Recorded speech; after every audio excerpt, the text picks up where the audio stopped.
Notice of public meeting of the City Commission of the City of Brownsville. Pursuant to Chapter 551, Title 5 of the Texas Government Code, the Texas Open Meetings Act, notice is hereby given that the City Commission of the City of Brownsville, Texas, in accordance with Article 5, Section 12 of the Charter of said city, will convene an executive session and a regular meeting on Tuesday, January the 19th, 2010, at 5:45 p.m. and 6 p.m. in the Commission chambers on the second floor of the Brownsville City Hall Federal Building, located at 1001 East Elizabeth Street, Brownsville, Cameron County, Texas. Executive session, item A, discussion with legal counsel pursuant to Section 551.071 of the Texas Government Code regarding pending litigation. I'll entertain a motion. I move that we go to executive session. Motion by Commissioner Edward Camarillo, seconded by Commissioner Rose Gowen. All in favor, answer by saying aye. Aye. Aye. We'll be in executive session.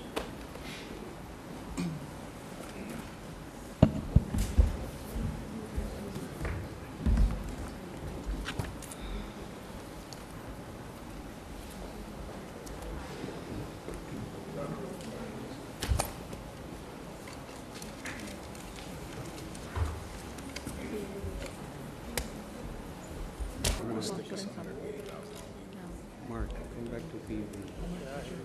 Welcome to everybody to the city's chambers. Please rise for the Pledge of Allegiance. Please face the flag. I pledge allegiance to the flag of the United States of America and to the republic for which it stands, one nation under God, indivisible, with liberty and justice for all. Under the Texas flag, I pledge allegiance to thee, Texas, one state under God, one indivisible. Pastor Alvarez will lead us in the invocation.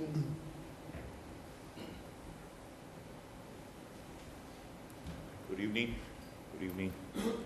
Heavenly Father, as we approach the throne of grace, we're so thankful for your goodness, for your mercy.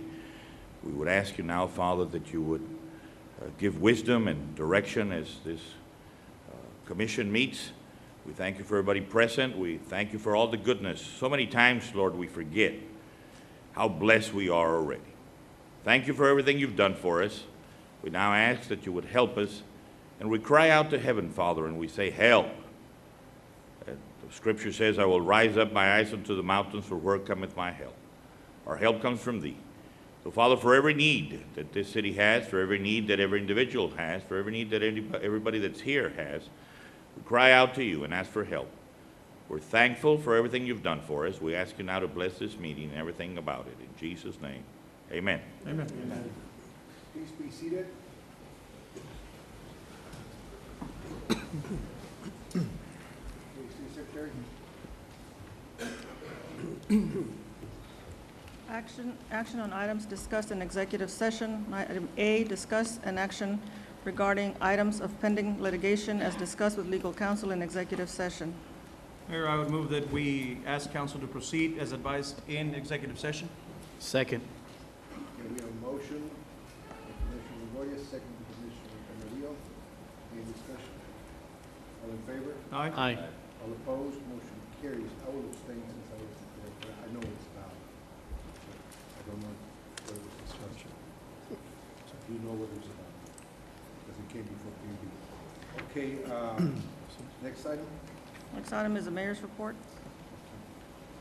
As an MPO chairman, for the past 2.5 years, working together with all the other cities, we've been able to secure, with the help of our state and federal agencies, for 511.33 million, for State Highway 1 million, for Morrison Road scheduled pending project 10 million.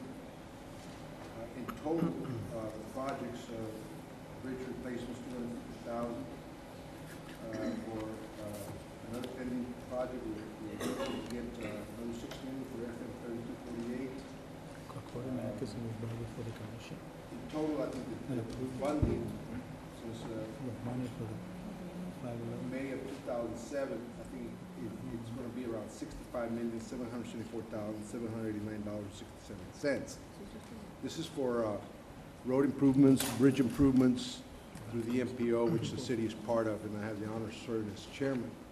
And I want people to know that we're working on your behalf, trying to do the best we can to get as much funding through the state and through the federal government. Okay, the other thing I have on here is the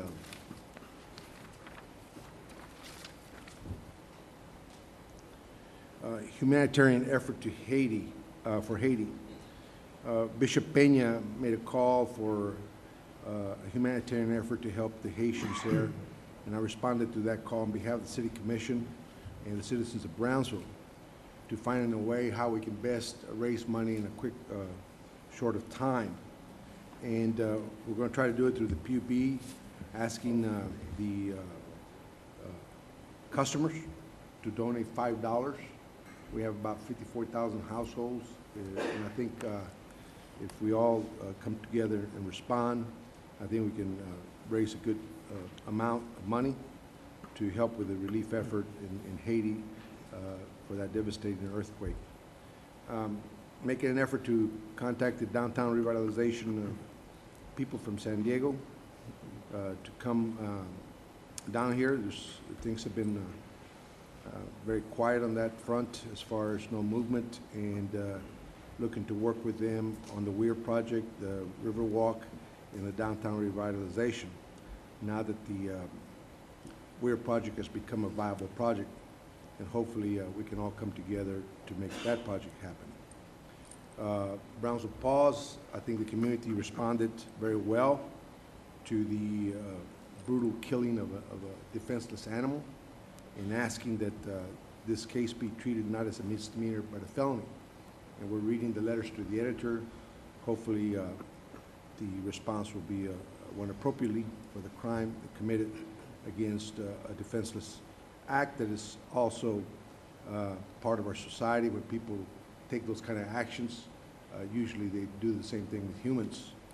And to avoid perhaps a child being hurt by these people that need treatment, of course, hopefully the crime will be upgraded to a felony. The Weir project status, I talked to IBWC today. The minute order is being sent to the State Department on the agreement, binational agreement of both countries, on the cost of the project, the operation of the project, and the maintenance of the project. And I think that will be something good for Brownsville to help us prepare for the future.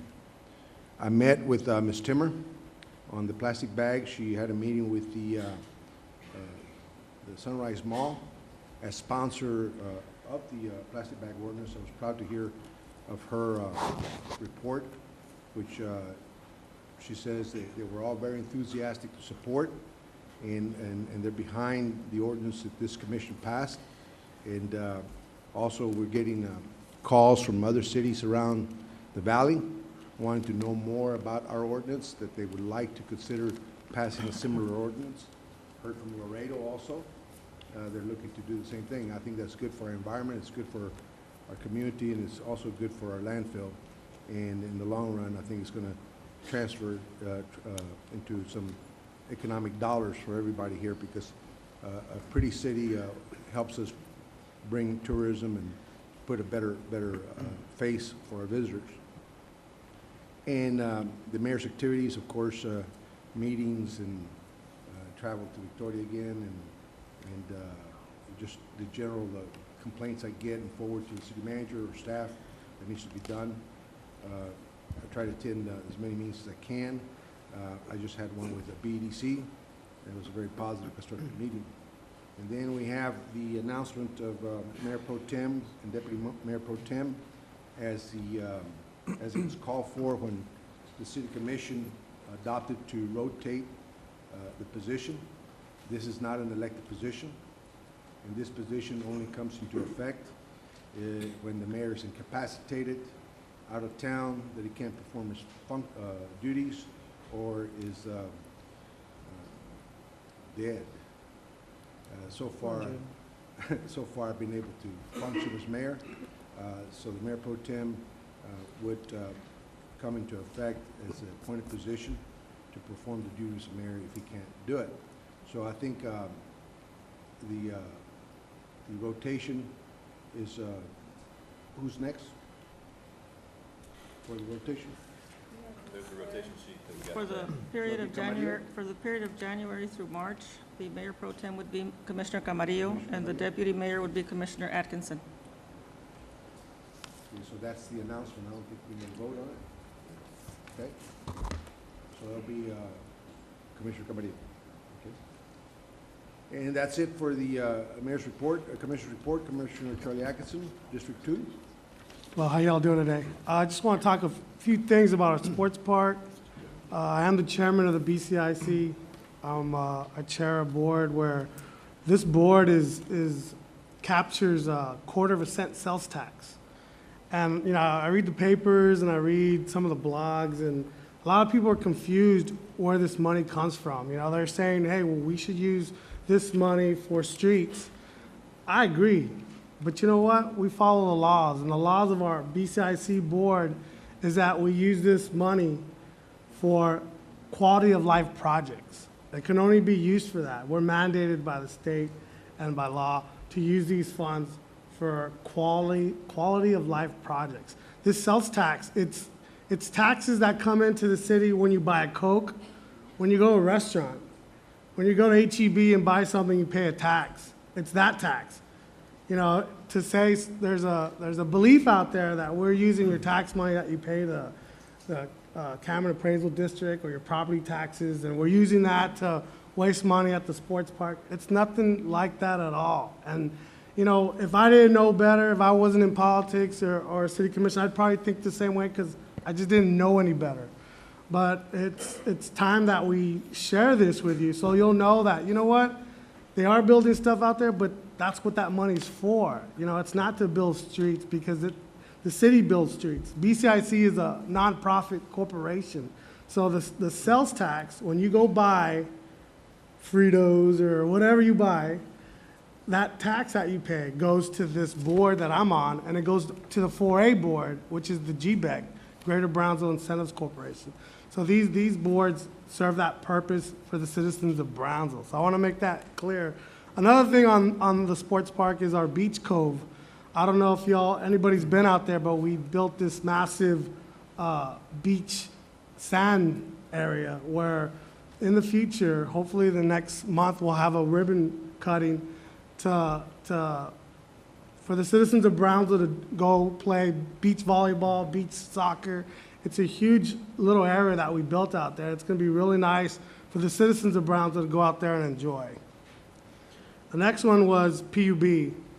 And I just want to let the people know out there that PUB board, by a close margin of 4-3, approved raising the wastewater rates for the citizens of Brownsville by 18% this coming year.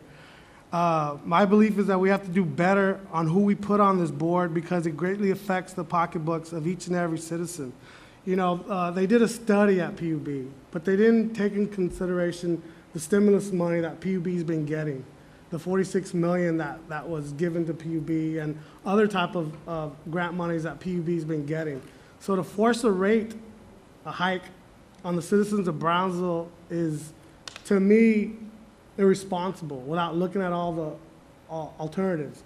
Thank God it comes before this commission, and I urge each commissioner here and the mayor to dig deep and find out what's best for the citizens right now during this economic downfall. There are alternatives. There are different ways to get things done at PUB. The simple things always raise rates. I don't believe in that. I don't believe in raising taxes. I don't believe in if there's alternatives. If there's no choice, there's no choice. But I think in this case, we have a responsibility to you, the citizens, to look at every option. And I'm very disappointed the way the PUB board approved this rate increase. And I urge my fellow commissioners to ask questions and find out why this happened and hold people accountable, because that's what we're here to do, hold people accountable. And I think that's it. Thank you, Commissioner. Commissioner Zamora? Yes, I had the fortunate opportunity to participate in the toy drive that the police department conducts every year. And this year, they distributed more than 5,000 toys to children from the community. So I want to applaud them for their efforts. This is something that they work on year-round. I know that the fire department also had its respective toy drive, but I don't have the information on that. But I want to thank both departments for all their hard work, and there are way too many staff members and community members who have participated, and some local businesses who have donated items. So just want to give a general thank you to everyone and congratulate the police department for their hard work. Chief Garcia, thank you very much for you and your staff for all your hard work on that. And then Old Port Isabel Road, I just wanted to let some local residents know who live in that area that there will be some construction beginning tomorrow. They are going to be widening the shoulders, and there will be some smoothing of the road, and eventually sometime this year there will be an overlay, so you'll finally see some improvement on Old Port Isabel Road.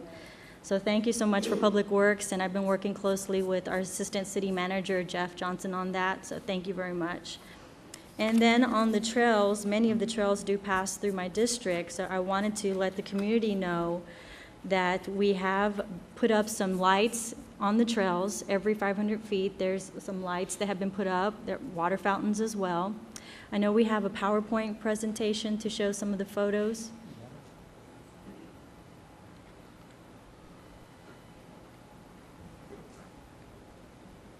Go ahead. This is just some basic information on the trail update and how the lights are extending from 6th Street all the way to FM 511. And they should all be turned on by mid and the end of February. They're working diligently on that through tomorrow as well. We'll see some lights beginning to be turned on Galveston Road and Coffeeport within the next 2 weeks.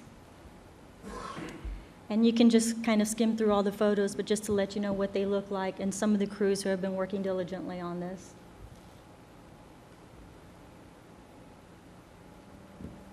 Where the water fountains are located, Boca Chica, Price Road, behind the Event Center, Alton Glore, and the end of the trail at Aurora Street. Your fountains at your break areas along the trail.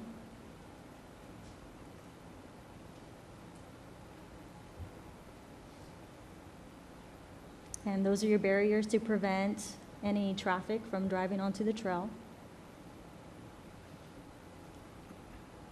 And there's also been some patchwork in some of the cracks that some people have called in to report. The Parks and Recreation Department have worked very hard on this, so I want to thank them for doing this. And I know this is something that the community has been looking forward to for a very long time. And that completes my report. Thank you, Commissioner. Commissioner Dillon? I'm sorry. I'll be brief. Over the weekend, we had a graffiti cleanup. We had about 18 volunteers, and 28 sites in total were cleaned up between 8:30 and 11:30 this past week. And I want to thank Hilario de Leon in Public Works and Santana for all their help with getting materials and helping us clean up Brownsville. I also want to thank Municipal Court, Judge Neese, for help providing the paint.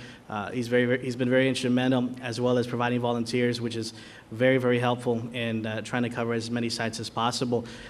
If you drive around and throughout the town, I think we covered each district on Saturday, so we weren't taking care of one versus the other, but we had a lot of help, great people and good kids, and I want to thank them personally for their efforts in helping us clean up Brownsville, and all this is, again, to help keep Brownsville beautiful. At the next meeting, one of the things I'm going to hopefully try to do is introduce something I came up with called Green Minute, and that's to try to talk to the community a little bit about what we do in the city to be a greener community, but what we can do at home with our families, and what we can do in our workplace. And all of this is going to be done to help, again, motivate families and local leaders and just kind of get everybody involved to start thinking a little bit greener and some of the things that we could do. We go through a lot of waste, daily, and there's things that we can do that we don't really stop and think that could help the environment and that could help us save money.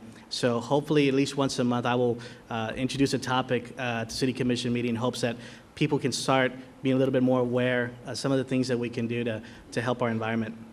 And last, we're going to have West Side meeting. I've been meeting with a group of residents for the past couple of months over some issues in certain parts of the district. And what I wanted to do was open it up to a majority of, if not the entire district, to hear their concerns, because I realize that sometimes we hear certain issues from segments of our district, but it's important to invite everyone. And so with that, I'm always learning, and I want to make sure that I cover as much ground as possible. And sometimes the best way to do this is to bring people together and start to have a dialogue session over some of those issues. So on Monday, February the 15th, I'm going to have a meeting at 5:30 at the West Side Community Network station along 281.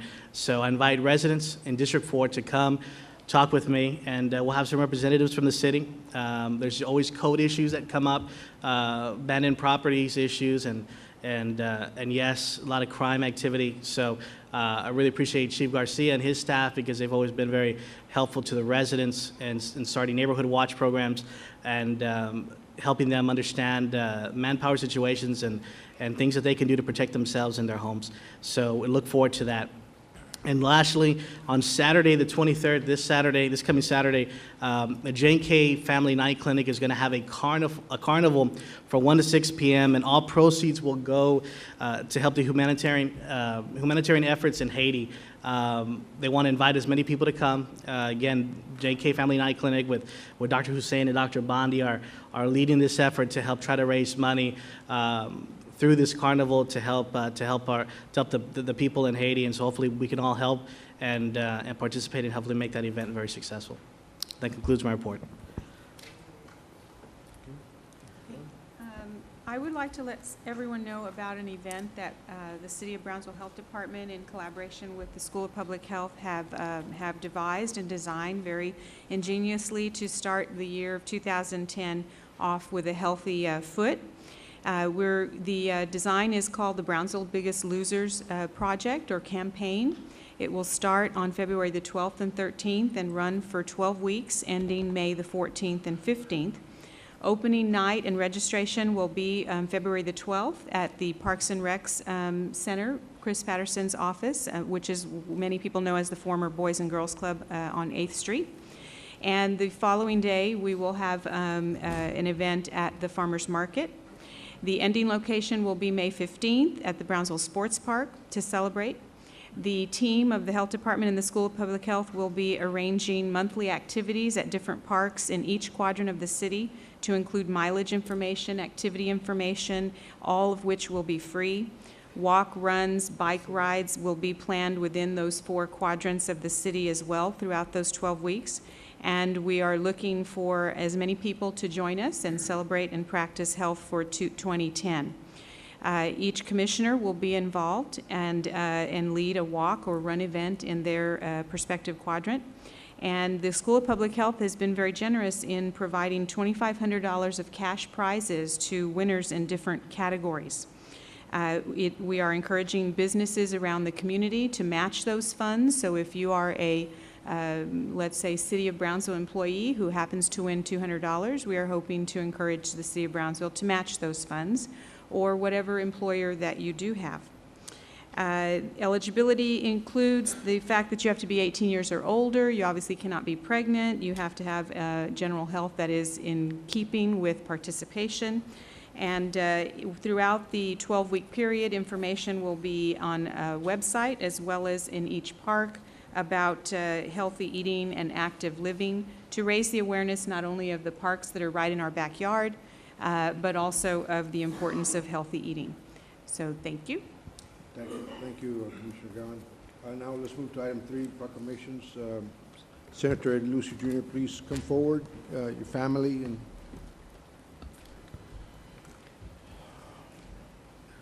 I'd like to say something real quick.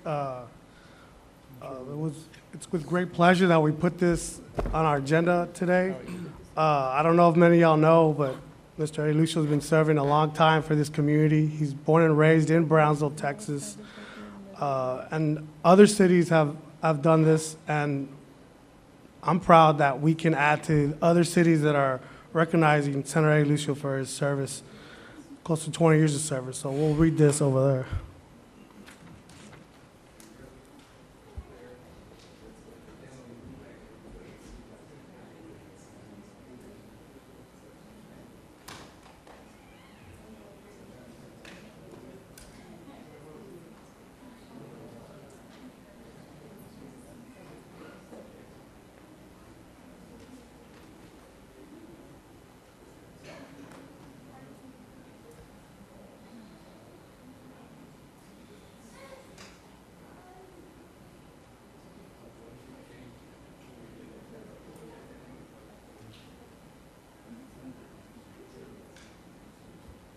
Okay, I'm going to read this.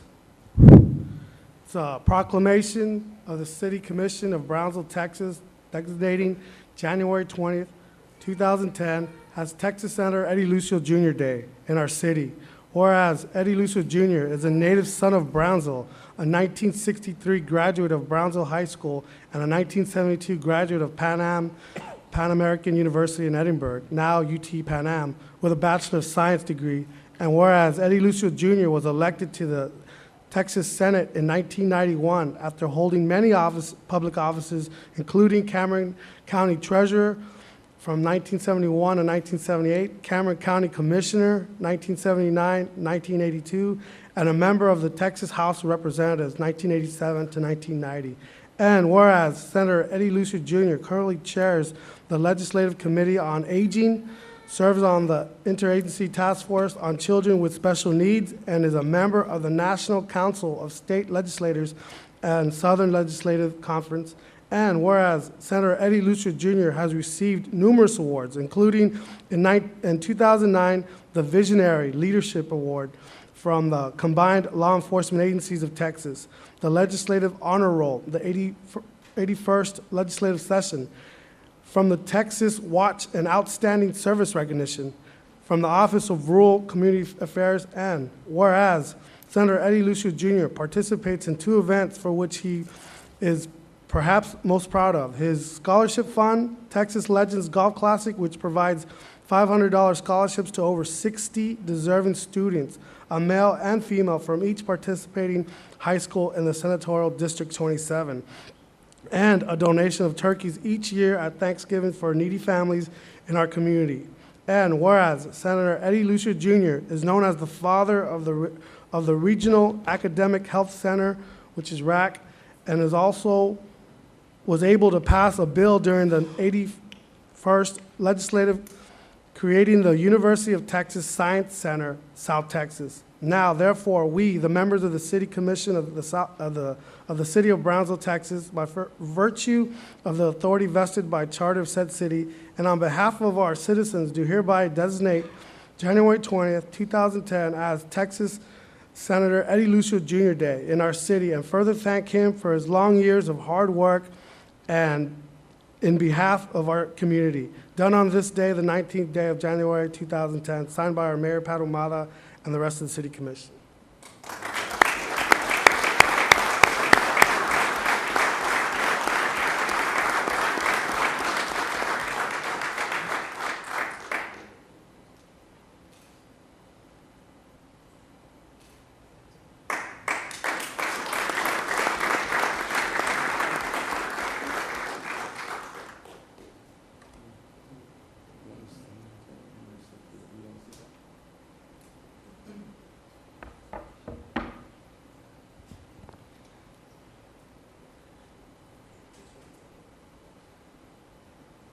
Mayor, Commissioners, Madam Secretary, City Manager, and all the employees that make up the governing body of this community that I love so much, my hometown, our hometown, Brownsville, Texas. I'm honored, but I'm humbled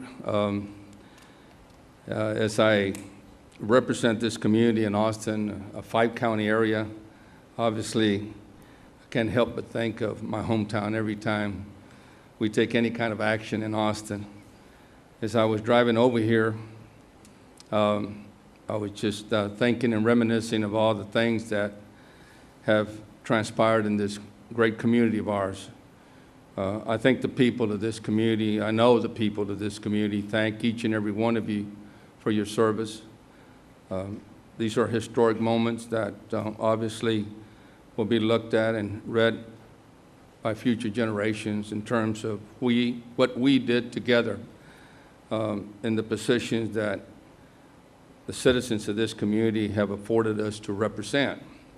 I take my job, as you take your job, extremely serious. But to have an opportunity to partner up with you is just a dream come true for me. What I was thinking about and driving over here with, and I told my wife, Minnie, who had been married to me for 41 years, thank God. I says, you know, when I was run over by Colunga Bus Company right here in front of St. Joseph's Academy, they set me on those steps at Sacred Heart Catholic Church. I remember those days just like yesterday. It was the Sisters of Mercy that put me back together again, along with some very fine doctors in this community. And then our public schools obviously did their job as they did for many, many citizens over the years. I attended a little school called First Ward. The principal there was Mrs. Skinner. So you know what that school evolved to, Skinner Elementary. Then I was transferred over to Los Ebanos Elementary. Our principal there was Mrs. Sharp. And later that became Sharp Elementary. And then on to Stell, and then on to Central, where I met probably one of the greatest mentors I've ever had in education. That was the late Simon Rivera, your principal, Mayor, and principal of many others that have lived in this community and have moved to other parts of the country. And then on to Brownsville High, where the late Raul Bustedo and Nuco Oliveira and many others, Homer Hanna, I can name them all, came together and really provided the type of leadership in our educational system that afforded us one of the best educations in Texas, in the country. So I look at all of that, and I'm thankful that I was able to have parents that preached Americanism and patriotism to their 10 kids. I was thankful that I was able to raise my own family here in town and have 2 beautiful children. My eldest, a public school counselor in our community here. And of course, Eddie, who has joined our team, legislative team, who has contributed long hours of his time to improve the quality of life as we would like to see it. So much that I could talk about, so much I'm proud of what this community has become. I still see Brownsville as the greatest community in South Texas, not only in population, human resources, but in all the amenities that are in this great community.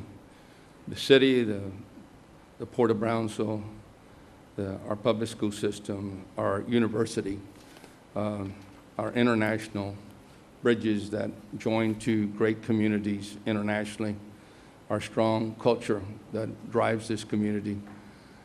All of this, plus the leadership over the years, have helped us forge the type of relationships and partnerships in our state and our country, Austin and Washington, and across the border to the south, to bring this community to what it is today. We're real proud of the activities that take place here. Charo Days, Mr. Amigo, and everything else that happens in this community takes leadership. It takes you to be able to exert the efforts necessary to make things happen. I'm happy to reflect back and know that I knew many of you growing up, most of you, if not all of you, as youngsters, or your parents.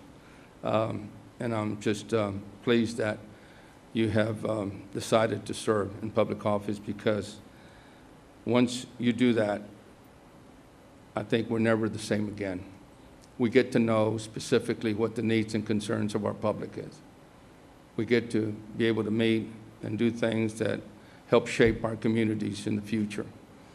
I'm proud of the fact that this last session, we were able to finally, get to the crossroads on a health science center of the future that will bring not only medical professionals, much needed in our community in South Texas and the Valley, but also the economic impacts will be enormous.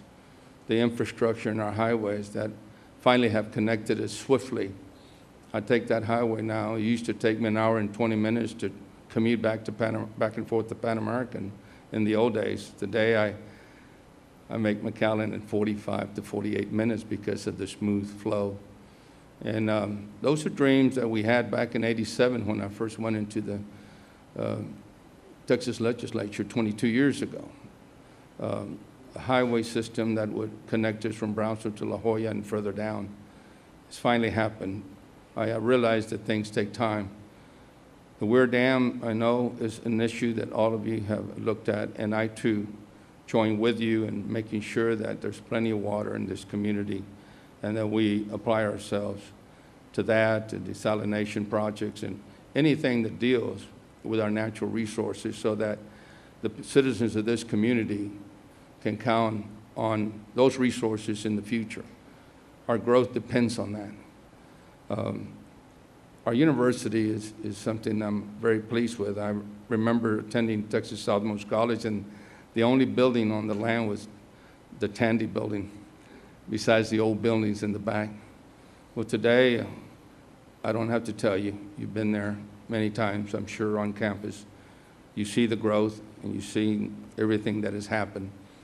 And the fact that we now have a super, not just a good, but a super four-year university that affords our children and our citizens an opportunity to stay right here at home.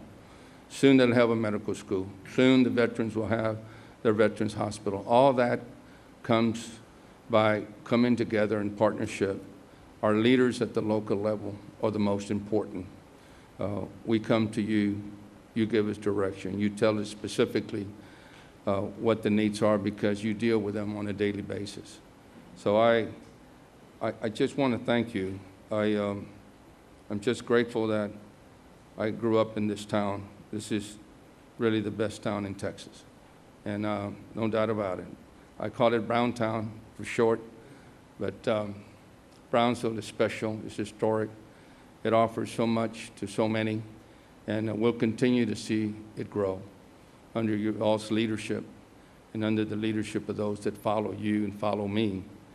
But I want to let you know that as we prepare ourselves this year, my son and I will offer to get together with city leaders anytime to establish your legislative program and agenda so that we can go back to Austin next January and make sure that we have a clear vision of where we are and where we want to get.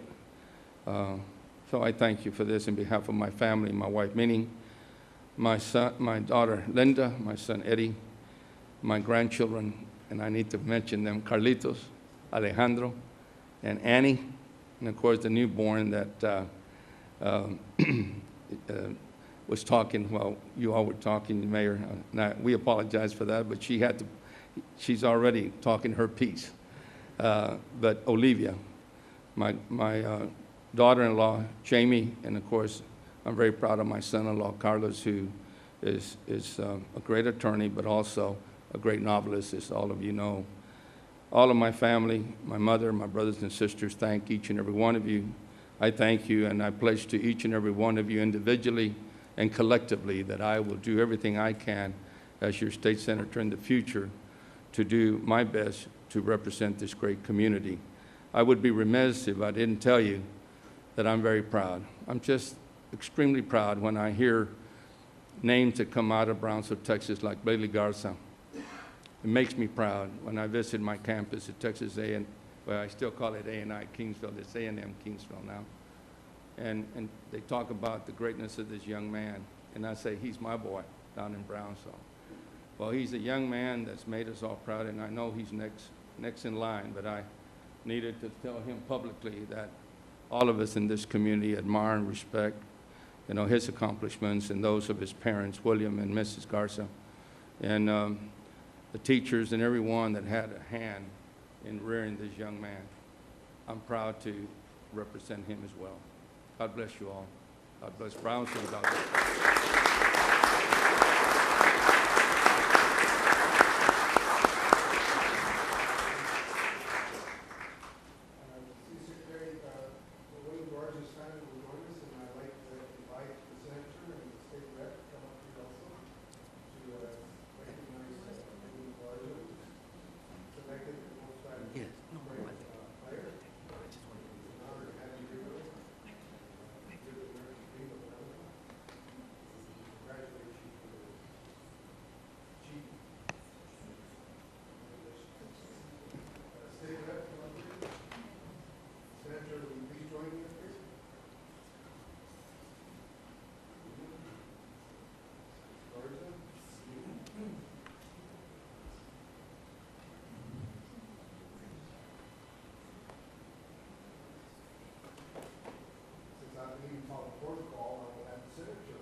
while playing in the Texas State All-Star Game at Rice Stadium in Houston. Billy went on to the Big Ten University of Illinois on a full football scholarship, and after redshirting in 2004, was a member of the football squad in 2005 and 2006 and 2007. Finally moving up as high as number 2 on the team's depth chart.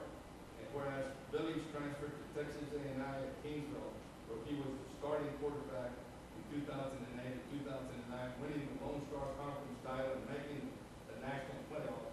Whereas Billy was a candidate for the Harlan Hill Trophy NCAA Division II Heisman on the basis of a career at Texas A&I, during which he broke 10 school passing records and was selected to play in the 2010 Cactus Bowl, where his play earned him the game's Most Valuable Player award. And whereas Billy has proved himself to be a stellar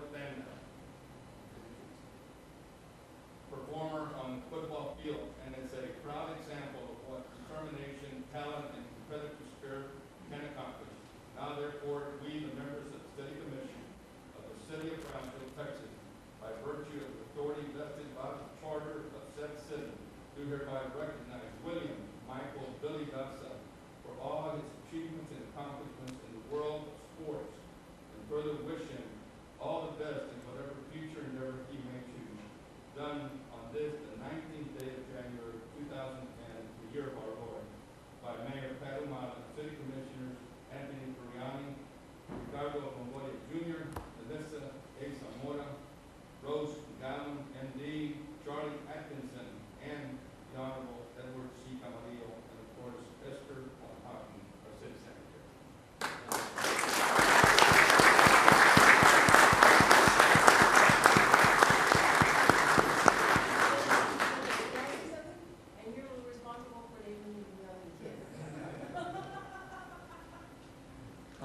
I really don't have much to say, but I would like to thank everybody. A lot of my success came through the support of the city.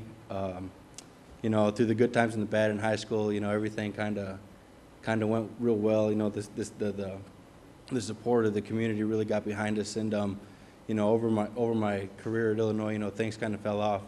When I went back to Kingsville, you know, the support of the area just really gave me, I guess, what I needed, you know, to get to that level and to play, you know, in front of, you know, everybody from the area. So I couldn't have done it without the city, and definitely without the community. And you know, one of the main things when you look at collegiate athletes and stuff like that is a lot of people from this area really don't get the opportunity. You know, they figure, oh, they're too short, they're too this, too that. Well, one of my main goals, you know, in going off to play collegiate sports was to try and bring recognition to this area, because I believe there's a lot of great talent in the area. There's a bunch of great players, and I just tried to help get exposure to the area as best I could. And you know, hopefully, you know, whatever I can do to help bring recognition to the area is what I'm about. So, thank you.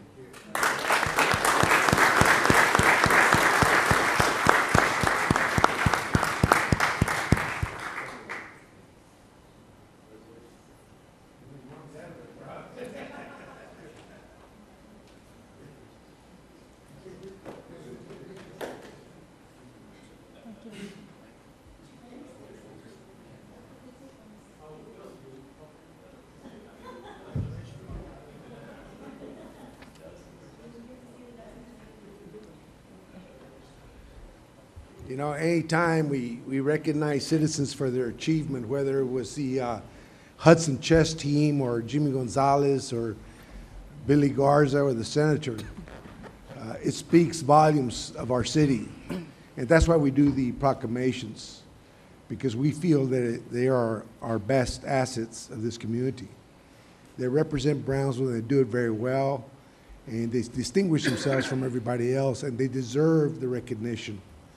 I know they don't do it for the recognition, but I think it's our duty as elected officials to bring it to their attention of the rest of the citizens, what a difference they make, and what others can do themselves to achieve their dreams by working very hard, as William has here, demonstrated to get there. I'm sure it wasn't easy.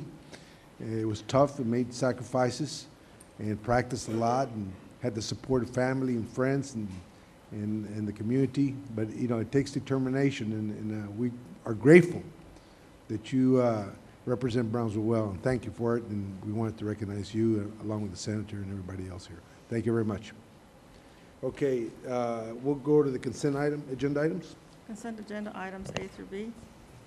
Move to approve. We have a motion to approve. Second. And a second by Commissioner Zamora. Any discussion? All in favor? Aye. All opposed? Motion carries.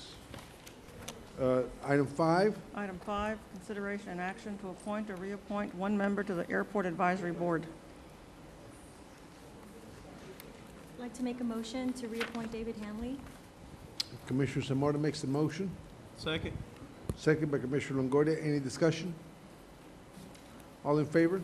Aye. All opposed? Motion carries. Item 6, Item 6, consideration and action to appoint or reappoint 3 new members to the Brownsville Public Library Advisory Board. I'd like to make a motion to reappoint Fernando Champion. Second. we have a motion to appoint Fernando Champion, reappoint him. All, any discussion? All in favor? Aye. All opposed? Motion carries. Did you want to say something, Mr. Hitchcock? No? I'd like to make the motion to reappoint the other 2. I heard that board's doing real well, and they're working together, so unless somebody has something different, I'd like to just reappoint the other 2. That's a motion by Commissioner Atkinson. Second. Can I have a second? Second Second. by Commissioner Troyani. Any discussion? All in favor? Aye. Aye. All opposed? Motion carries. Thank you. Thank you. Thank you. Item 7, Item 7, public hearing and action on first reading of ordinance number 2010-1100.48 to amend ordinance number 1100 by readopting the Heritage Plan and dealing with related matters, including $2,000 penalties. Honorable Mayor, Commissioners, this year marks the 23rd anniversary of the Brownsville Heritage Survey and Heritage Plan. The city code requires that the survey and the plan be adopted every year. The survey is intended to be an inventory of all existing and potential heritage sites in Brownsville. The survey also documents any changes to the sites that have occurred in the past year. The plan intended to rank those sites according to their architectural and historical significance. The information in this update is used by the Brownsville Heritage Council to make recommendations to the Zoning Commission regarding modifications to the preceding year's Heritage Plan. Then the Zoning Commission makes the recommendation to the City Commission.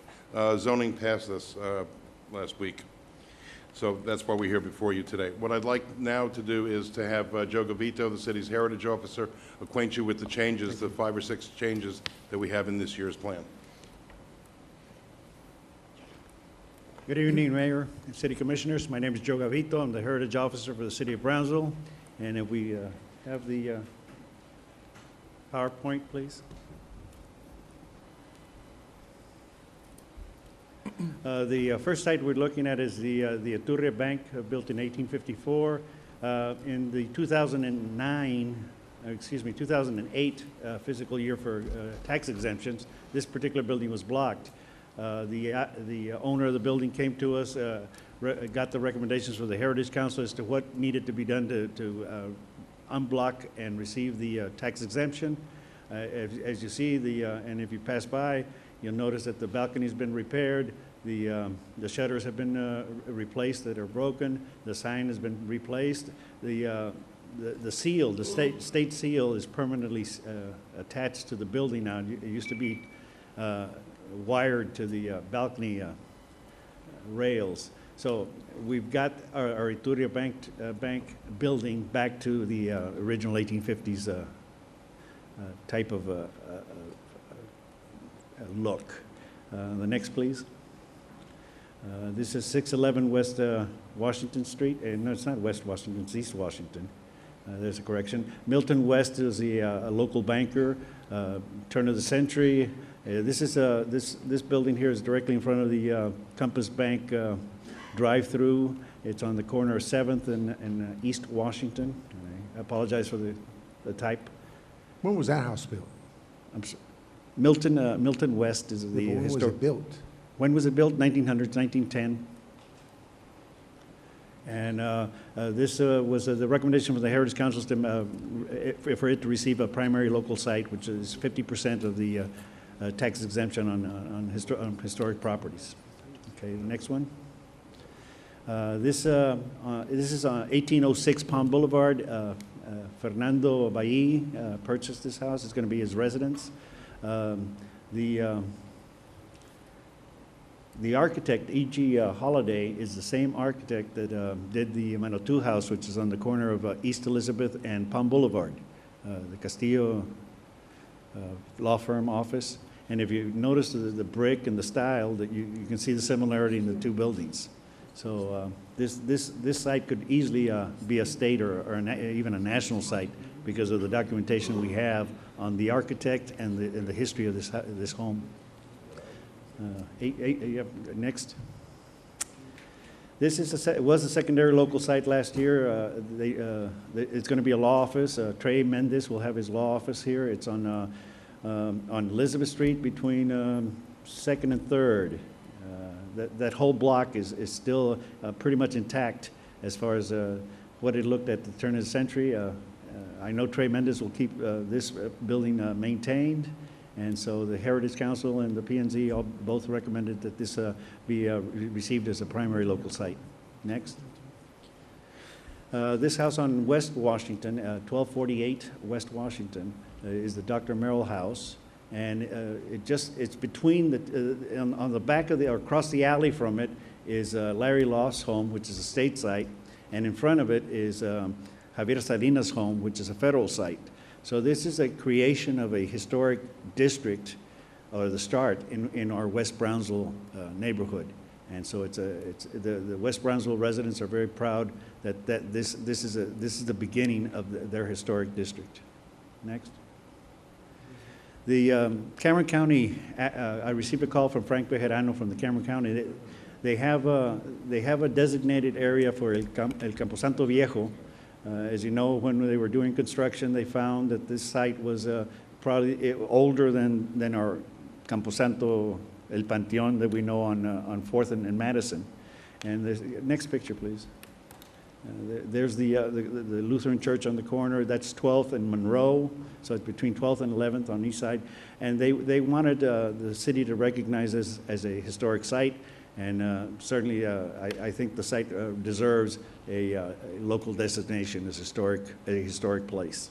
So those are the changes that we have on for this year, and the rest of the plan is the same as it was the year before. Are there any questions? I have a question. This site, this is the one across from the Dancy Building, correct? Where they found it exactly. to be an old cemetery? Show the next picture, please. I'm standing on the steps on the Monroe on the courthouse, and across the street is that site. There was some discussion at some time to build a playground over it. Are they going to do that after all? They cannot build anything on it. In fact, the reconstruction that they did was everything above ground. They built it up 2 feet so they wouldn't disturb anything on the ground. So it's what you see is a raised new level. So nothing will be built over it? That's all they want to. It's a state archaeological site. Are we going to place a marker of some sort describing? As a matter of fact, the reason Joe put them on the list is the county called, and they wanted to put their own marker on there. But of course, you don't just put a marker on, so they wanted to know if the Heritage Council would be good enough to give them a designation so that they could go along and get a marker with it. Yes, the whole intent was for the marker, absolutely. Any other questions? Thank you. Move to close. We have a motion to close public hearing. Second. All in favor? Aye. Aye. Opposed? This action item. Can I have a motion? Move to approve. Second. Motion to approve by Commissioner Longoria, second by Commissioner Camarillo. Any discussion? All in favor? Aye. All opposed? Motion carries. Next item. There was an abstention. Thank you. Thank you. Next Aye. item. Item 8. Just for the record, I do abstain from the Yes. vote. Thank you. Item 8, public hearing and action on first reading of ordinance number 235-2009-042-S to allow a professional office specific use in a dwelling G subdivision in section 2 for lots 1 and 2 of block 17 of Valle de Oro subdivision located at 4733 Morningside Road. Dan? Honorable Mayor, City Commissioners, The application here before you is for a daycare center located here on this part of the Morningside Road. The Planning and Zoning Commission voted unanimously to approve this application for your approval. This is a public hearing. There's a lot of traffic. Well, this is a public hearing. Go ahead. Anybody here for or against? Can I have a motion to close? So- Second. We have a motion and a second. All in favor? Aye. All opposed? Motion carries. This is an action item. Can I have a motion? Move to approve? Second. Motion to approve by Commissioner Camarillo, second by Commissioner Atkinson. Any discussion? All in favor? Aye. All opposed? Motion carries. Next item. Item 9, public hearing and action on first reading of ordinance number 235-2009-043 to rezone from dwelling Z to general retail G, 0.52 acres out of Lot 1 of JT Canales subdivision number 1, located at 10,040 U.S. Military Highway 281. Honorable Mayor and City Commissioners, this property is on West Brownsville on US 281. The applicant would like to have a small grocery store on this site. The Planning and Zoning Commission voted unanimously to recommend approval, and here's the site, here shaded in red. This is US 281, 1732s. Okay. This is a public hearing? We close. Wait a second, I'll have to ask for the motion. All right, is there anybody here for or against? Okay. I have a motion to close the public hearing. Second. We have a motion to close the public hearing by Commissioner Zamora and a second by Commissioner Longoria. Made the motion. Any discussion? All in favor? Aye. All opposed? Motion carries. Action item. Can I have a motion? Move to approve? Motion to approve by Commissioner Longoria. Can I have a second? Second. Second by Commissioner Camarillo. Any discussion? All in favor? Aye. All opposed? Motion carries. Next item, please. 10. Item 10, public hearing and action on first reading of ordinance number 235-2009-045 to rezone from medium industrial J to light industrial J for .90 acres out of Block 55 of Tract 2 for Los Ebanos properties located at 1925 South Price Road. Honorable Mayor, in this zoning request, the applicant wants to have some office space. The medium industrial does not allow that, so they're down zoning to industrial J, so they could have their offices. The Planning and Zoning Commission voted unanimously to recommend approval.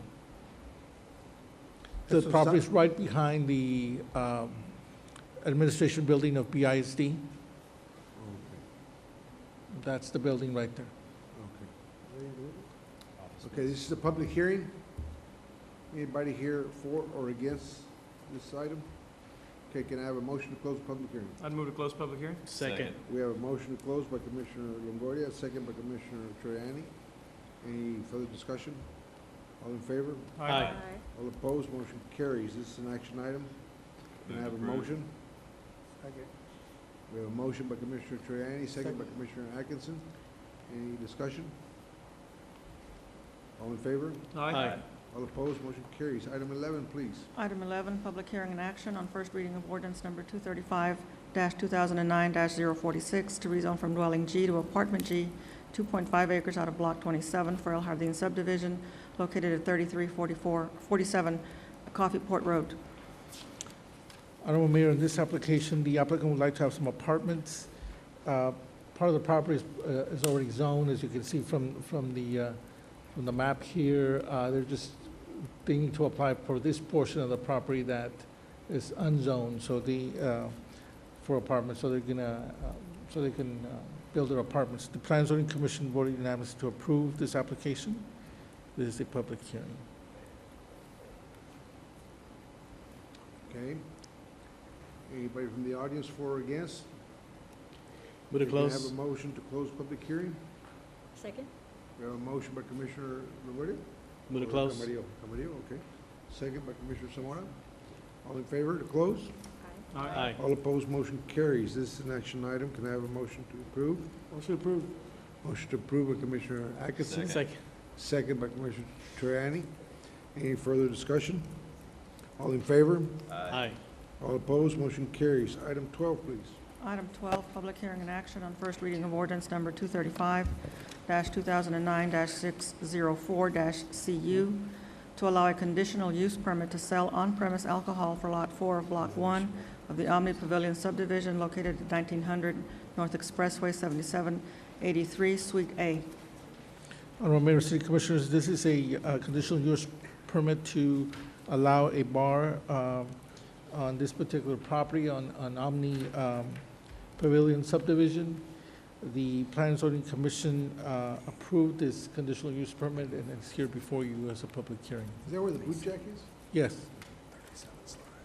That's one of the. This is a public hearing. Anybody for or against? This is what the public hearing is for. Mr. Medina, first of all, is there already another bar there? Is there another liquor place there that sells liquor? There's Yes. several. There's several, yes. I believe two other establishments were there, but they're closed now. My question is, I used to take dialysis people there. There is a dialysis clinic there. And I noticed when the other place was open there, they threw beer bottles and everything.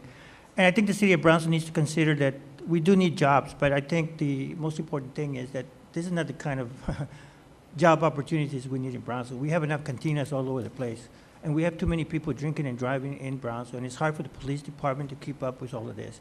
So I asked you to consider some kind of, we don't know the whole extent of what's going to happen here. We don't. I don't. I just know they just want to sell liquor. Is it hard liquor, beer? That's the whole thing. And I ask you to consider that and think about it. Postpone it. Thank you. Thank you. Anybody else?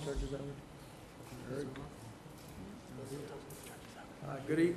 Good evening, Mayor, Commissioners.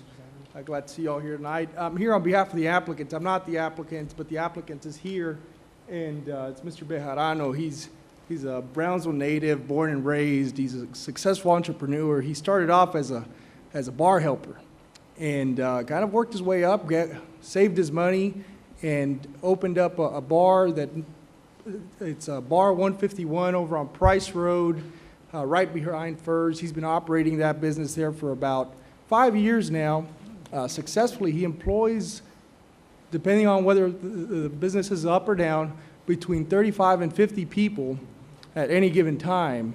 And Mr. Bejarano is a responsible business owner. He also has a distributor for sodas and waters for different restaurants around town.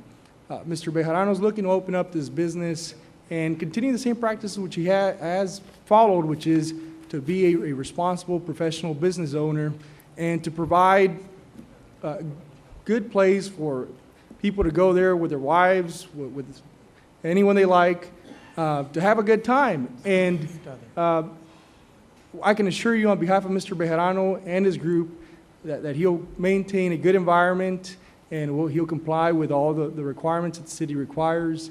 And we're basically here for any questions if you have any questions or the public does.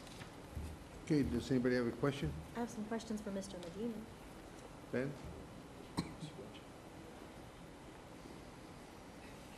How are we doing with the parking situation? Like what was mentioned, there are a number of bars there, so what are the requirements? This is a plaza with available space for other businesses.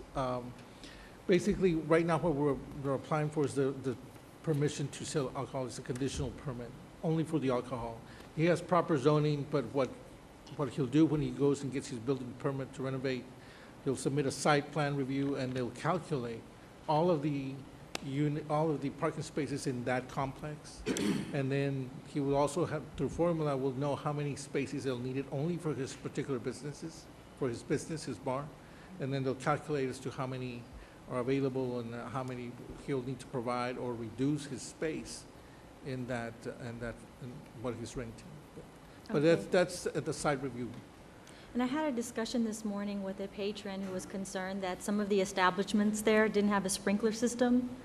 So because all the businesses are connected, that does concern me, because if one starts fire, then of course it's going to be one after another. So can you enlighten me on those Yes, requirements? that's an excellent question. Basically, that's also a process of his building permit.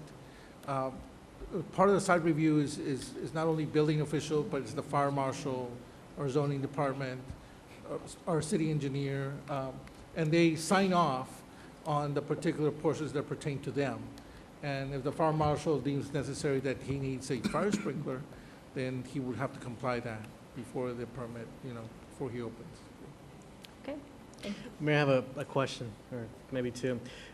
Ben, the space that the applicant is looking at, getting this permit, has there been any other type of business at that place? It's never been rented or leased before? I think it was an AT&T store. It was, okay. Another question, I don't know if this is more for Mr. Gomez, but do any of these businesses have to have insulated floors? I know.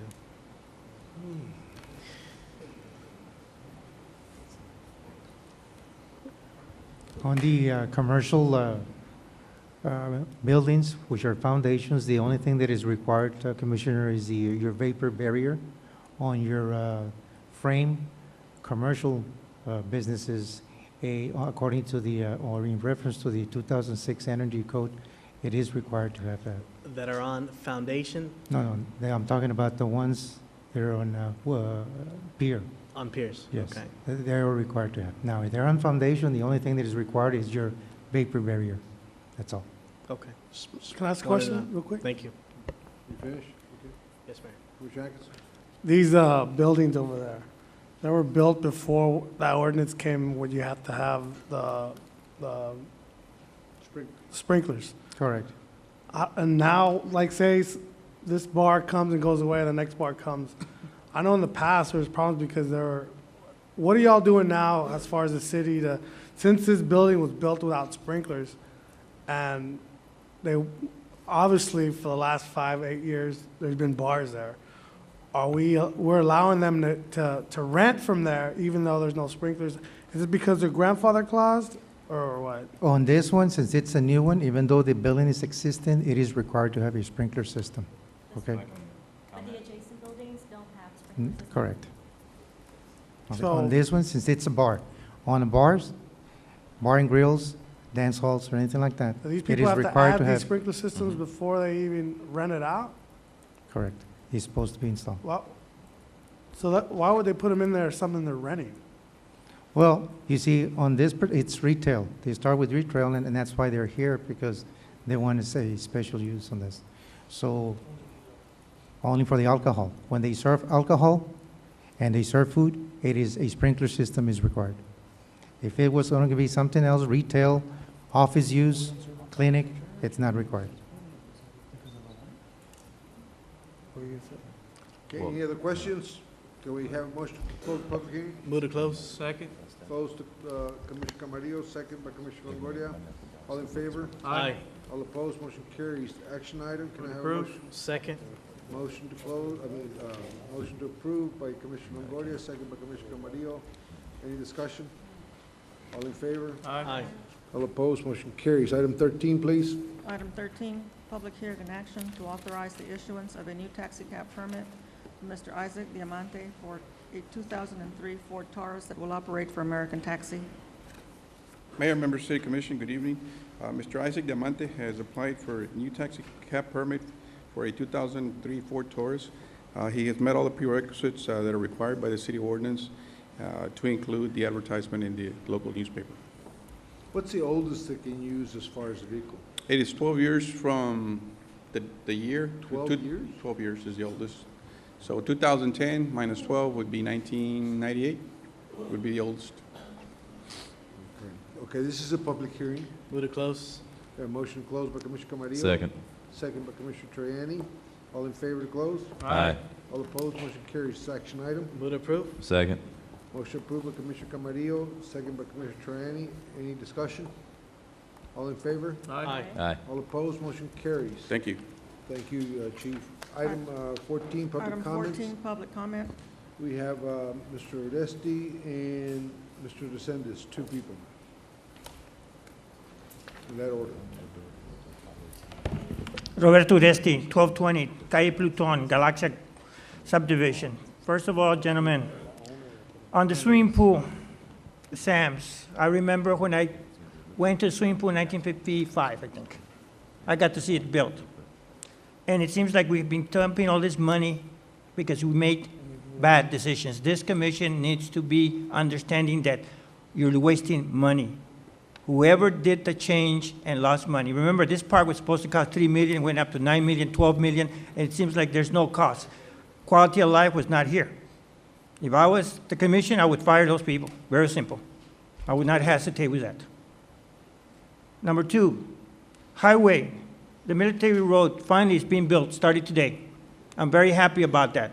I don't know how long that project is going to take, but the people of the west side of Brownsville are going to enjoy it when they get it. And I hope it does, we can fulfill that promise. And now for the animal, dogs and cats. This commission needs to start coming up with ideas how to prevent what happened and is being put in the newspaper and television about animal cruelty. This commission has not and has never, I haven't heard, a very good idea of how to stop the selling of dogs everywhere, at the flea market, on the roads. None of you have done anything about that. And that needs to be brought up as an ordinance to end this. And also, we need to bring something that China has, the one child. It seems to be that everyone should have only one dog or one cat in order to eliminate this problem. Some people have 4, 5, 6 dogs, and I think it's against the ordinance to have more than 4 dogs. 3. And 3. And I've been to some places, and I mean, every dog is ready to kill me because they got so many dogs, and they don't have the time to take care of them.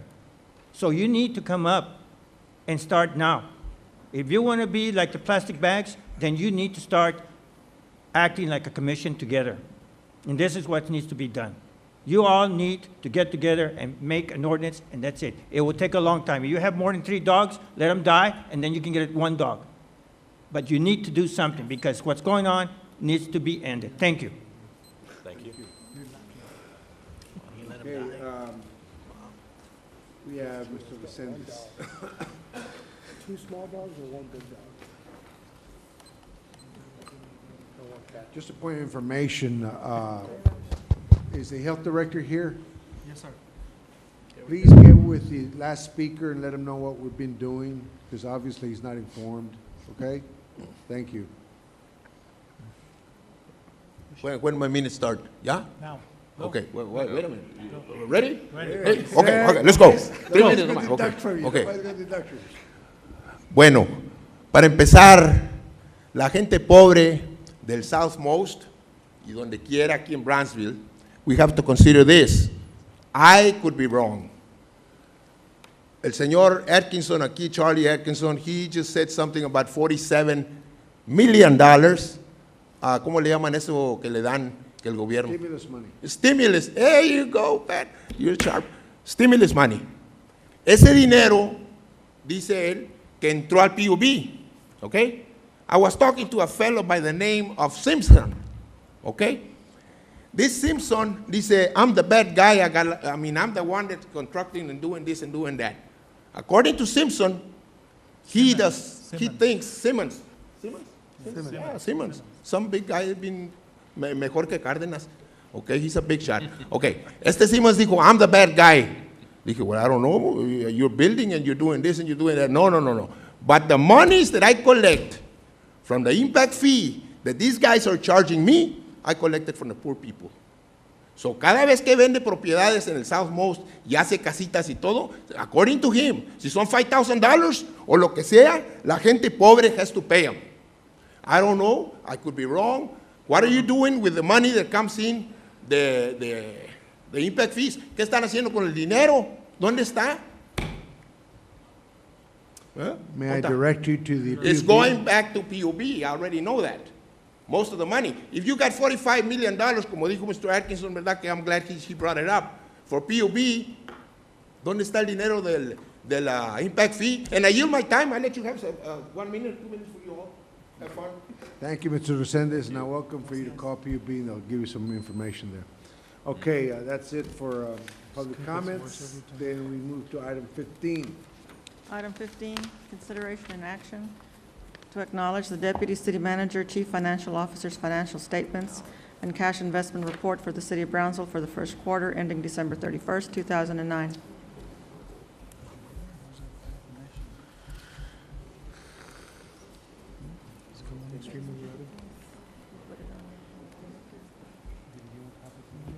Honorable Mayor, members of the City Commission, during the weekend, we distributed the report for you to look at. This report is for the first quarter ending December 31st, 2009.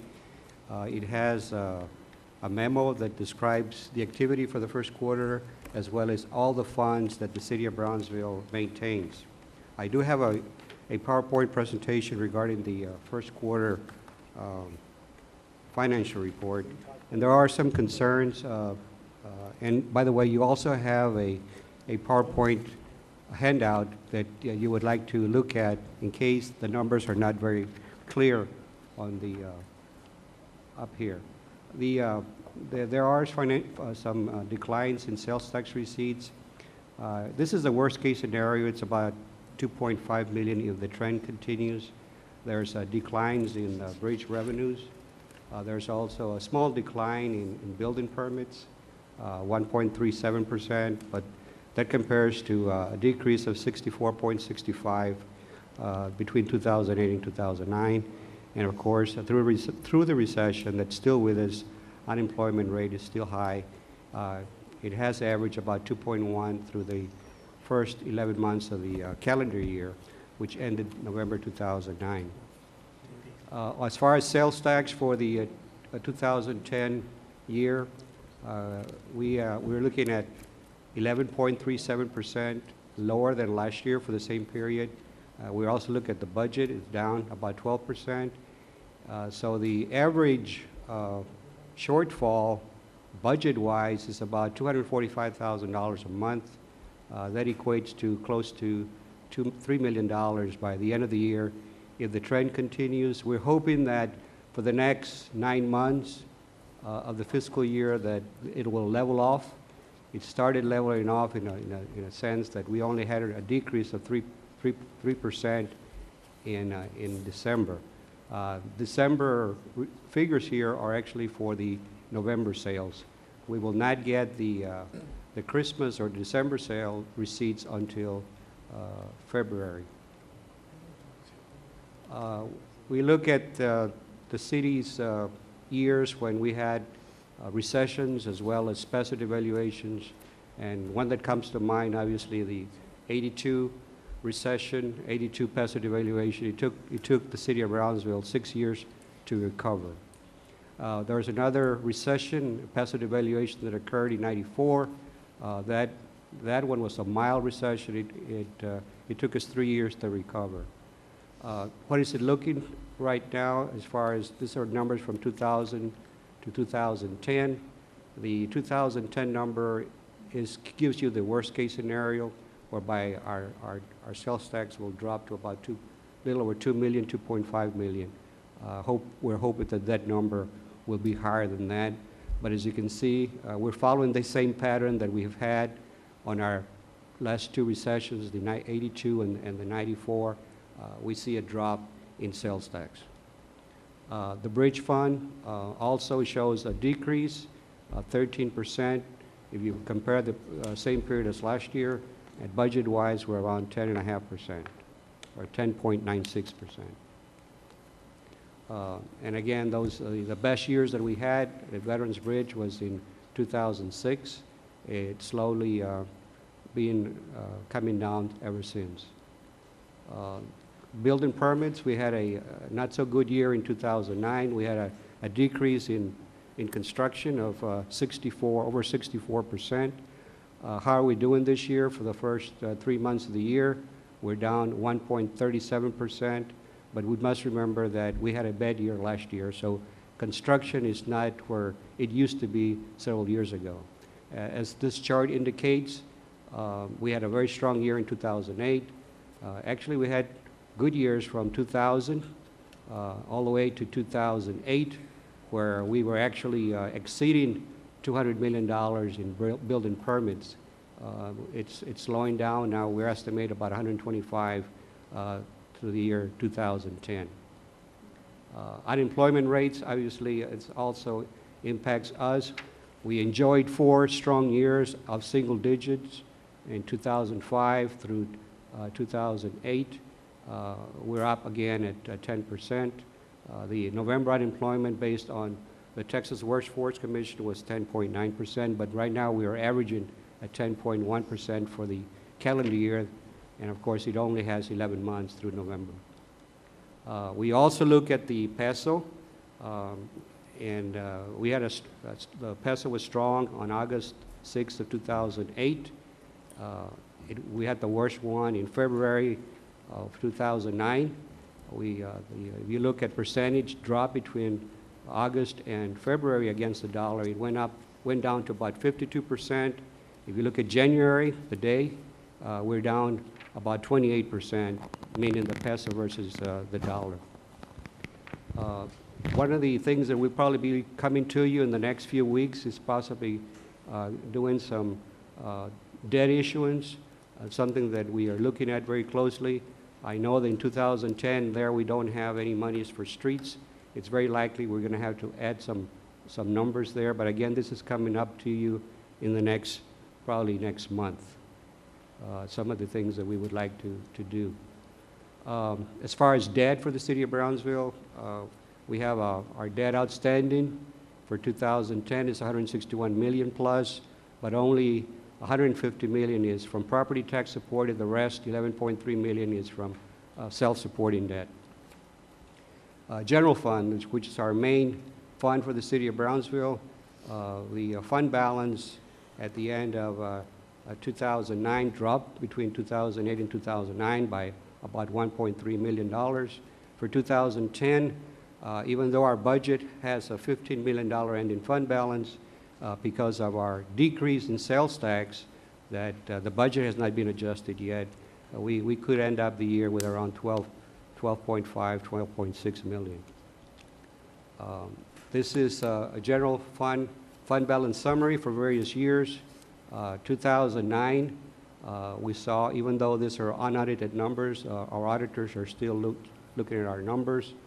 We had a reserve fund balance of 1.3, unreserved, meaning the money that could be spent that was not reserved, 15.3 million. At the end of the year, $17.3 million. As far as reserves, and this is something that when we issue debt, something that the rating agencies look very closely. They want to make sure that we're at least above the 15%. We had some weak years, 93 for instance, 92, that's when we had the recession and the peso devaluation, that the reserves were not that strong. As far as actual numbers for 2009 are there, 17.3 million or a 19% in reserves. Balance sheet for December compared to 2009 and 2010 is reflected in that schedule. The budget for 2010 has been changed, and the reason why it has changed is because we did have $1.6 million that was earmarked or actually transferred from commitments from the previous year, which included purchase orders. And we also had, so far this year, we had a $500,000 budget amendment going to the airport, and we also had a $25,000 budget amendment for the Imagine Brownsville. So now our fund balance, if you look at revenues versus expenses, expenses are exceeding revenues by 2.2 million for those reasons. And here again, this shows that we had encumbrances carried over of 1,692,952, and those were purchase orders that were outstanding at the end of the year that are carried over to the fiscal year 2010. Right now, we show a reserve about approximately 16.3% in the general fund. Where's the $3 million from PB that was transferred? Right there.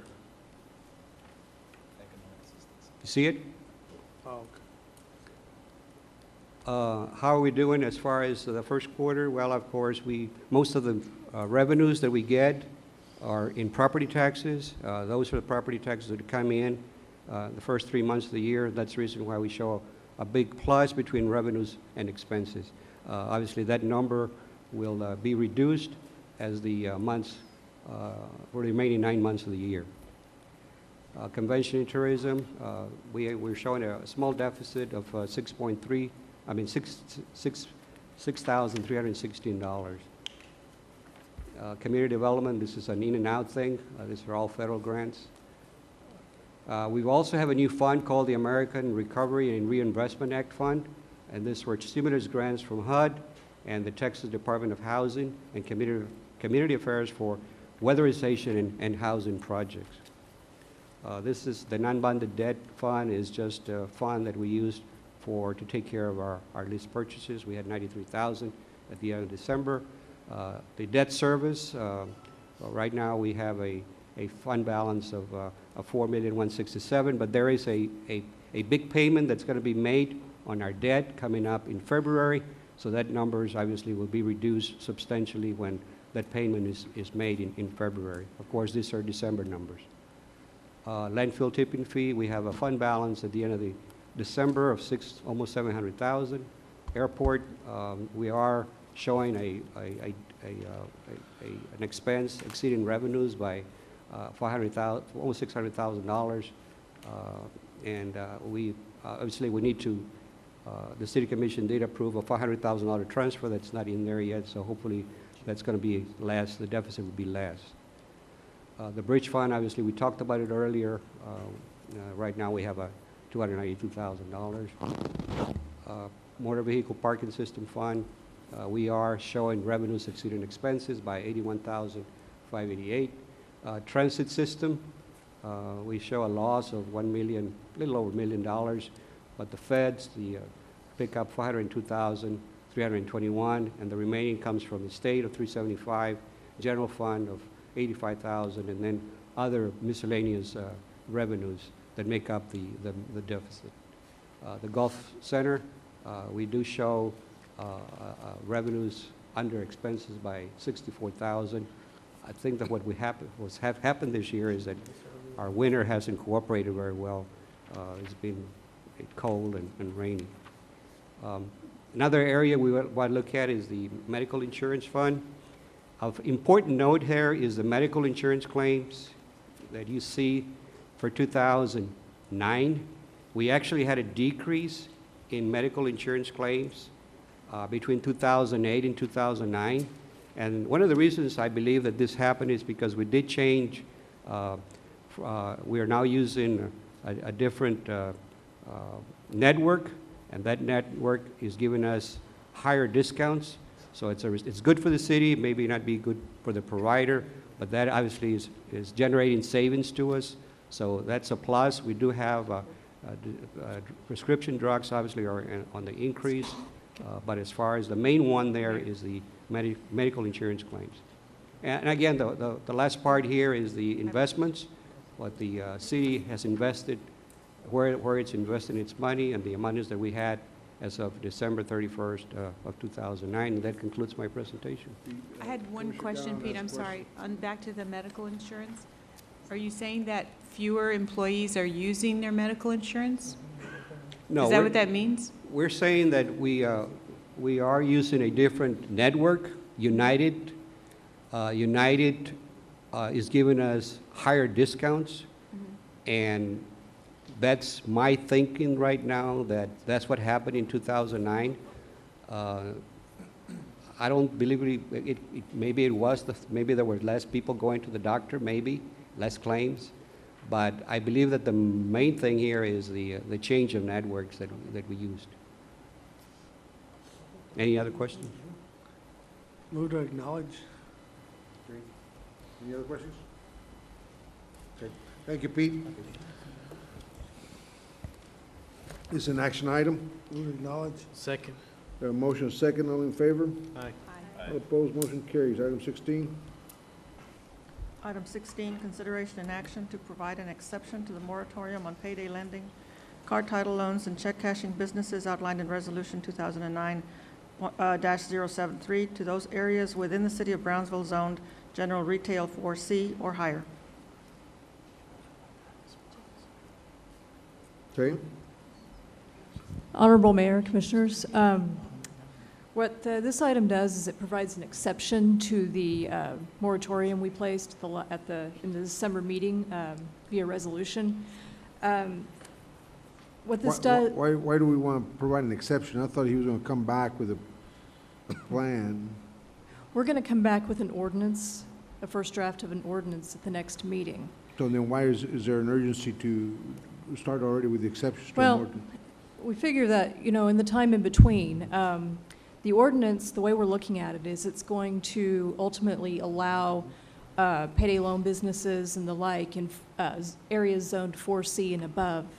And so we figured we may as well go ahead and just allow that to happen while we, draft the ordinance, because that's where they're going to end up anyway. But we'll still have the restriction on 3C and below. Would approve. Well, I haven't even asked for a motion. It's still in discussion. Okay. It is discussed Mark, after. you feel comfortable with this? I mean, you're the one that asked for the moratorium. Yes, Mr. Mayor. The reason we asked for the moratorium was to prevent a possible rush of people opening payday loan businesses throughout the city if we were to change the ordinance.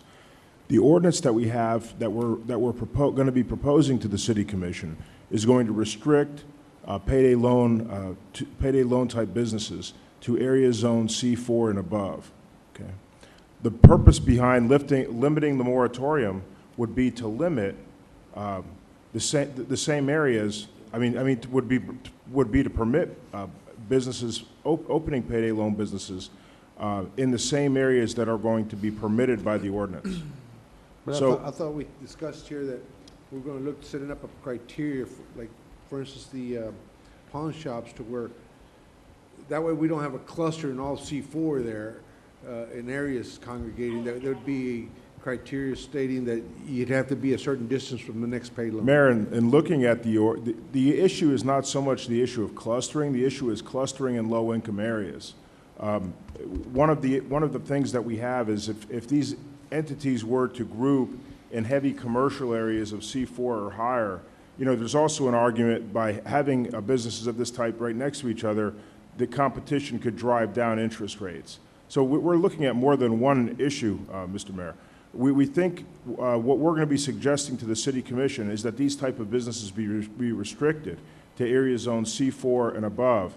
And having that type of restriction will resolve the issue. But can't you have a commercial in the poor areas? Mayor, you can, and we have to work within the zoning maps that we have. We also have to treat similarly situated businesses similarly. But what it seems to me is that you're regressing here with this exception here, not coming before the commission with a criteria defining how we're going to control this a little better, to where if your interest is to protect the low-income areas from clustering, I don't think this is going to do it if we can have a C4 and have 10 of them there in a low-income area. Would approve. I have not asked for the motion. You're supposed to There's a discuss discussion. after. You're supposed to It's okay. discuss after. I'm the chair, and I can have this discussion with the. Move the question. I can have the discussion for the benefit of understanding of You what's don't want to being follow proposed. Robert's Rule of Order, right? You're not going to follow Robert's Rule of Order? City Attorney, I'm asking a question. am I out of Mr. Mayor, Commissioner Atkinson has moved the question that would put the question to an immediate vote under Robert's rules. we have a motion? What's your motion? Motion approved, based on what the city attorney was. Okay, we have a motion approved. Do we have a second? Okay, we have a second. Any further discussion? Okay. May I continue discussion, City Attorney? Okay, I thought you were going to try protect the low income. Excuse me, Mr. Mayor, they just closed the debate. You would next move to vote on the issue. I thought I could open it up for discussion after the motion and the second. You've moved the question. That closes the debate and forces the issue to a motion. Okay, well, I guess there's no discussion then in further interest of the public, because there's some people that would rather discussion not be had here in a healthy exchange. But all in favor? Aye. Aye. All opposed? Nay. Nay. Okay. I did have a few comments, but I don't know what happened. Well, there's people here that, Can I still make a comment? Please? obviously Is it not. possible? You wonder whose purpose they serve, but let the people decide. Next item. Following your rules, Mayor. Commissioner, you're here to serve the public, not yourself. I just had some comments to make about it, and I didn't have an opportunity to do that. I understand that, but obviously, some people here don't want to hear the comments. Next item, please. Item 17, consideration and action to authorize the Brownsville Fire Department I apologize, Commissioner. to donate old and obsolete equipment to the Matamoros Fire Department. Honorable Commissioner Mayor, Perez. Honorable Mayor, Commissioners, we're here before you to be able to donate 20 sets of firefighter gear to the Matamoros Fire Department. This is old, obsolete gear. They don't meet the NFPA standards anymore. It's not stuff that we can use ourselves anymore. So May I have a question? Okay, make the motion, and then we'll open it up for... Move to approve. questions. Second. We have motion approved and a second by Commissioner Longoria. Okay, go ahead. Chief, this equipment can be used for trainings or things like that, correct, by anywhere? No, sir. Okay. If our firefighters were to use it here in the States, I'm required to provide them with NFPA approved. They have to meet the standard. They can't be torn and all the other requirements. This is obsolete stuff. Most of it is over 10 years old, which I am required now to change out anyway. Not a problem. Thank you, Chief. Okay, any other discussion? Okay, Lenny, there's other stuff that's coming in that we cannot use, I understand. Can you have an inventory to bring to the commission? That way we can, you know, in a proposal maybe to distribute the rest of the stuff? Yes, sir. Good. Yep. I don't think an inventory would be proper for the city commission because it's overstepping our boundary. That would be between him and the city manager. No, this is inventory of stuff that's being donated, that's coming to the fire department, that we can donate to other, or stuff that you have. No, sir. If you're talking, there's a individual that I know of that I heard. He's willing to donate to somebody to Matamoros. We don't want to get involved in it. Oh, okay. It was brought to my attention last night. We don't mind telling the cities from across, there's this equipment, contact this individual, you handle it. Because if we get involved, then there's a liability issue, and I don't want to get the city involved in it. Okay. Okay, so any other stuff that you may have to bring? Okay. I can work on that, sir. Yes, Okay, sir. work on that one then. Yes, sir. It was brought to my attention last night at the... Yeah, it's a great idea, but I'm trying to stay out of it from mixing the city involved in it. Well, anything I can do to help, let me know, okay? Yes, sir. Thank All you. in favor? Aye. All opposed, motion carries. Next item. Item 18. Item 18, consideration and action to award a Thank you, contract Chief. for construction of park restrooms at the North Brownsville Kickball Complex. Good evening, Mayor, City Commissioners. Staff recommendation is to award a contract for construction of a park restroom building at the North Brownsville Kickball Field Complex for the Brownsville Parks and Recreation Department to Herrera and Hunt Incorporated of Los Fresnos, Texas. This is an approved contractor under Choice Facility Partners of the Harris County Department of Education. This agency has an interlocal agreement with the City of Brownsville, and this is through the job order contracting services that they provide, and is to design and construct a park restroom facility in the amount of $90,977,000. This construction project shall commence within 45, this construction will be completed within 45 calendar days from the date of the notice to proceed. And I need to, just to cover the funding, there's a change on the funding. Funding for this procurement will be available from the fiscal year 2008 Park Restroom and Concession Renovation Project Fund, account number 19-808B-8354-13, which has a balance of $12,500 and the remaining balance of $78,477 will come from the Capital Projects Fund, which has been submitted for possible reimbursement from the BCIC through an application request for the fiscal year 2010 project, which is pending for board approval. Staff recommendation is to approve this contract. Okay, can I have a motion? Move to approve. Second. A motion approved by Commissioner Longoria, second by Commissioner Atkinson. Any discussion? This will make it possible to build them before the season starts. That is correct. Okay.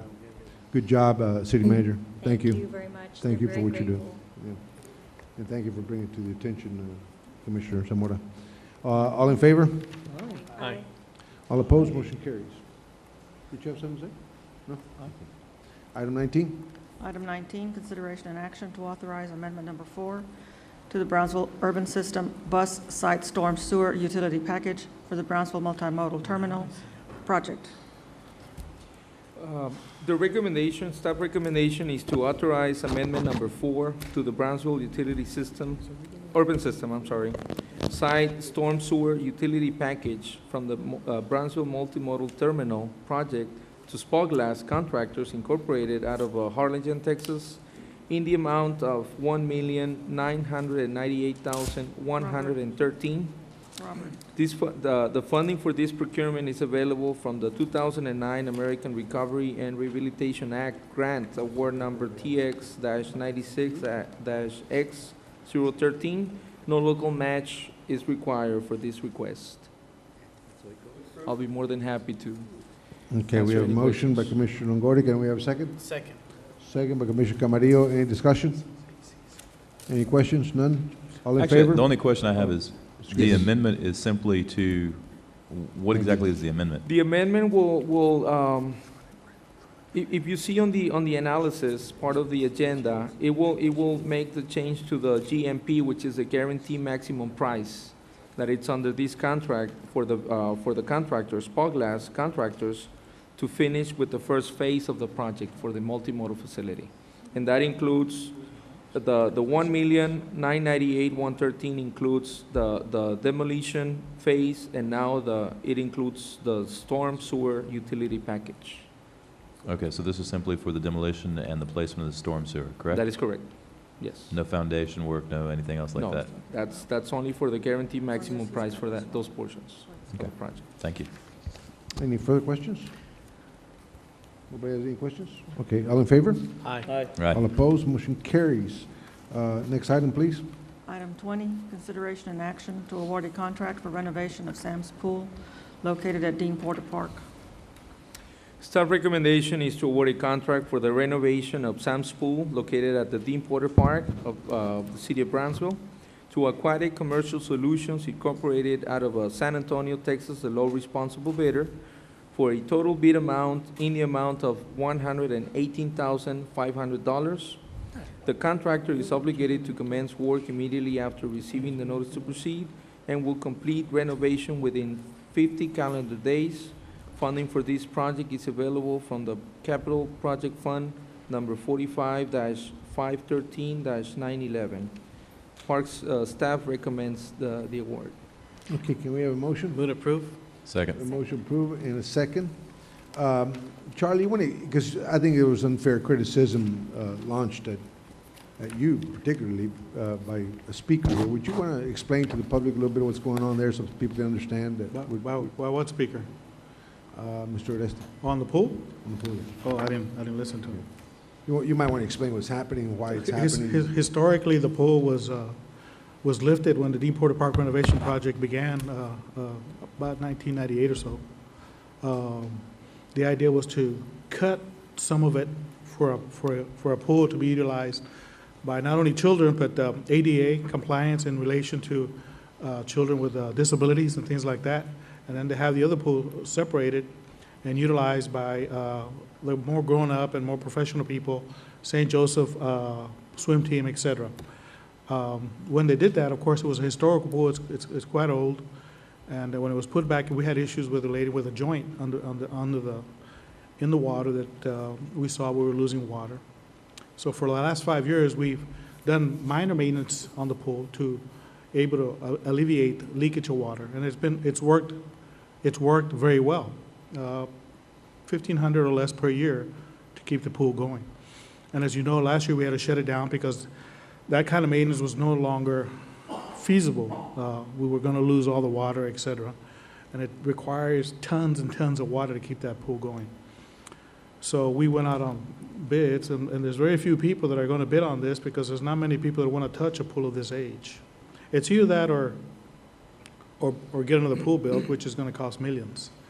And we feel we have a company in line that can do this for us with a 1-year warranty, but understanding that if we maintain the pool and keep it maintained and assure our people that they will maintain the pool, we feel we have a 7 to 12-year lifeline on the pool at $100,000 more or less cost. So we have many people that are telling us that that pool needs to be open. It is part of the history of the park. And we feel this is the best option for us at this time. Thank you. Commissioner? Yes, I'm just concerned with the frequency of repairs and the amount of money we continue to pump into the repairs. At what point do we say it's a wash and we build a new pool? Well, like I said, the repair was a maintenance issue that we were fully aware we were going to have. We have never come to the commission before for any substantial amount of money to get this pool done. Or what we want to do now is remove the existing plaster and replaster the whole pool. So we don't have to be worried about that joint, because that joint is no longer maintainable. We need to get that covered. And what I said earlier, the maintenance on the pool the last 5 years has been very minimal. I think it's just our people doing maintenance. Every year we had to go down there and make sure that joint was not leaking, because the expense is not the repair, the expense is losing the water. So after 5 years or so, we saw that maintaining it the way it was no longer feasible. We had to do repair. In all fairness, And all the other work that was done before this was not done by us. Right. It was done through the Dean Porter Park renovation project. They invested $600,000 into this facility through grant money, et cetera, that was awarded to them back then. State-of-the-art work. The only concern now is the actual pool and the water. Everything else is been working and very functional. And it is a pool, as you know, during the summertime, that is demanded by our community. Okay, And in all fairness, in lifting the pool, that was a big chance that it was taken back then, because obviously it's an older pool, but it was done for all the good reasons and good causes that we see now, which is we have an independent pool for children, and also for children that have sorry, special needs children are utilizing the smaller pool, and then we have the bigger group using the other pool. The children, the young adults that are into swimming, either for rehabilitation of possible injuries they may have, or they're competitive in nature in relation to their schools and things like that. in all fairness, for those who are watching this, the speaker was saying that we should fire people because of what's going on there, but in all fairness, this was way before your time, before any of us here. This happened in 1998 during the renovation of the pool. That caused some problems, and through the years has been dealt with at a minimal cost. But now you have come up with a plan that addresses and hopefully will fix the problem without having to disperse huge amounts of money to replace a pool in the amount of $2 million or whatever. And for the price of how much? $118,000, you think you can solve the problem that will save us that kind of expense. And I want to thank you for working at it. Well, I appreciate that, Mayor, Commissioners, but this is part of the legacy of Dean Porter Park is the pool. The first thing you see when you drive in through the main entrance is the pool signs, and these things happen. I mean, they thought they were doing the right thing by lifting the pool and doing the renovation. Turned out it was the wrong decision to make, but we're stuck with that decision. And well, I'm not sure if it was a wrong decision. It was a decision based for all the good reasons, like I noted earlier. Right. Putting it back in place, some portions of the pool had to be cut to interact other plaster, cement. There had to be joints installed, more vents installed. But we feel we got 5 years of use by doing minimal maintenance work on that joint that was leaking water. 5 years went by, and now it's time to do something else with it. And I think this is the feasible thing for us to do. Well, thank you for bringing a solution. Commissioner Gowan. I think it's important to point out that the choice of what to do back then was not a bad choice. They did not have the funding, and they did explore the possibilities of building a new pool altogether at that time. But at the time, the funding wasn't in place, and that was what was the best solution for the time. And the kids in that neighborhood, you're right, do need that pool, especially during the summer. Otherwise, they don't have any place to to Well, swim.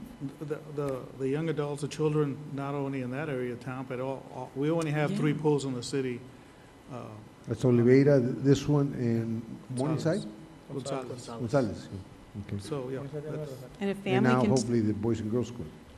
Well, the pool at the Boys and Girls Club, It's the gone. oboe is not going to be, it was left unattended so many years that it is Not salvageable. irreplaceable. It's not salvageable. Thank you. Any other questions? Thank you. Thank you. All in favor? Aye. All opposed? Motion carries. A motion to adjourn? All in favor? Aye. All opposed? Motion carries. Thank you all.